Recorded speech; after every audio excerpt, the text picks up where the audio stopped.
Καλησπέρα παιδες, είμαι ο Ηλίας ο Randiri Gamer και σήμερα κάνουμε review του Bleach Chapter 555 Puente.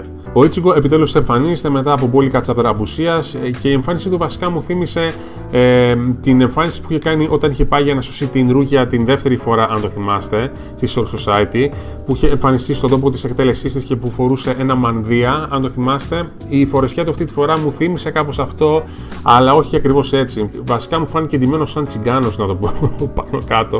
Αλλά ναι, χάρηκα πάρα πολύ που τον είδα και τέλος πάντων είναι έτοιμος για να πάει στο Society και να βοηθήσει. Δεν ήξερε για την επίθεση των Quincy και του το λένε οι Captains, οι οποίοι τον εκπαιδεύανε τόσο καιρό από ό,τι φαίνεται. Και για να πάει εκεί πέρα δεν χρησιμοποιούν αυτό το κυλινδρικό το πράγμα, όπως το λέει και ο Ichigo στο chapter μέσα, το οποίο το χρησιμοποιούν σαν ένα τύπο τηλεμεταφοράς, να το πούμε έτσι. Αλλά όχι, έχουμε ένα πολύ μεγάλο déjà vu από το Dragon Ball, όπου όπως που ο Goku, αν θυμάστε, που έτρεχε συνέχεια στο Snake Road για να φτάσει στον King Kaio, το ίδιο πράγμα έχουμε και εδώ πέρα. Δηλαδή εμφανίζουν μια σπυροειδή σκάλα η οποία κατεβαίνει μέχρι κάτω και ο Ichigo θα πρέπει να την κατέβει για να μπορέσει να φτάσει στους υπόλοιπους. Και του λένε ότι με την κανονική του την ταχύτητα θα πρέπει να του πάρει καμία εβδομάδα. Τελικά ο Ichigo κοιτάει τη σκάλα με πολύ ήρεμο ύφος και του λέει ότι αν κάνει γρήγορα θα μπορέσει να φτάσει σε μισή μέρα άνετα. Και όλοι εκπλήσονται σε γενικές γραμμές από αυτό, αλλά αυτό που παρατηρούν πολύ περισσότερο είναι ότι ο Ichigo έχει οριμάσει πάρα πολύ πλέον και ότι έχει γίνει και πιο δυνατός και πιο γρήγορος. Αλλά δεν το εννοούν αυτό με το στυλ, στο πόσο δυνατός είναι με την τεχνική του με το σπαθί ή με την ταχύτητα των κινησεών του.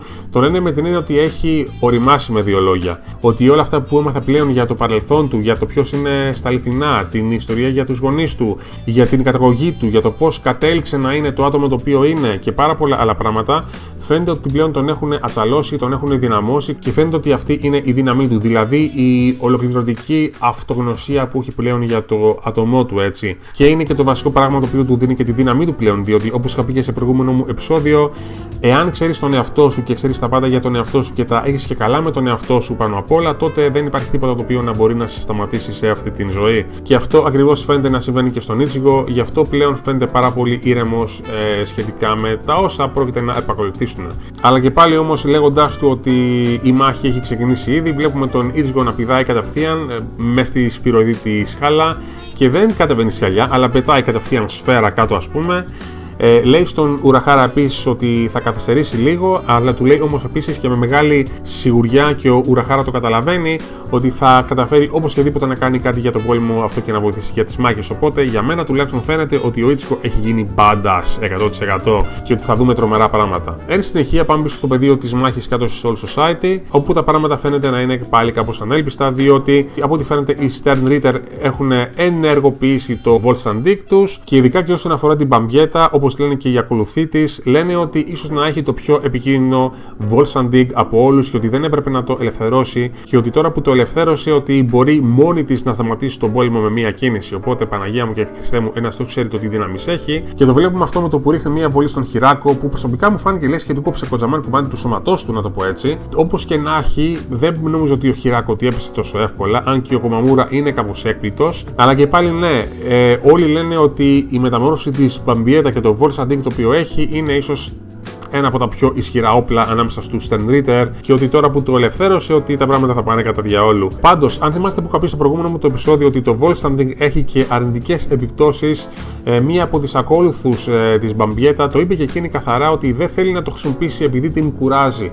Οπότε, όντως, δεν αποκλείεται το Voltstag Dig να έχει κάποιο αδύνατο σημείο. Και αυτό ήταν το chapter σε γενικές γραμμές. Ένα καλό chapter για μένα, επειδή βλέπουμε και πάλι τον Ichigo, αλλά για μένα ίσως να είναι το πιο σημαντικό ότι ίσως να είναι σε όλα τα χρόνια αυτά που βλέπω τον Bleach, που βλέπω τον Ichigo να είναι κύριος του εαυτού του και να μην ανησυχεί για πάρα πολλά πράγματα ή μάλλον για σχεδόν τίποτα. Όχι μόνο αυτό, αλλά το λένε και οι υπόλοιποι, οι Captains που τον εκπαιδεύανε, ότι πλέον έχει γίνει ένας αυθεντικός Shinigami 100%.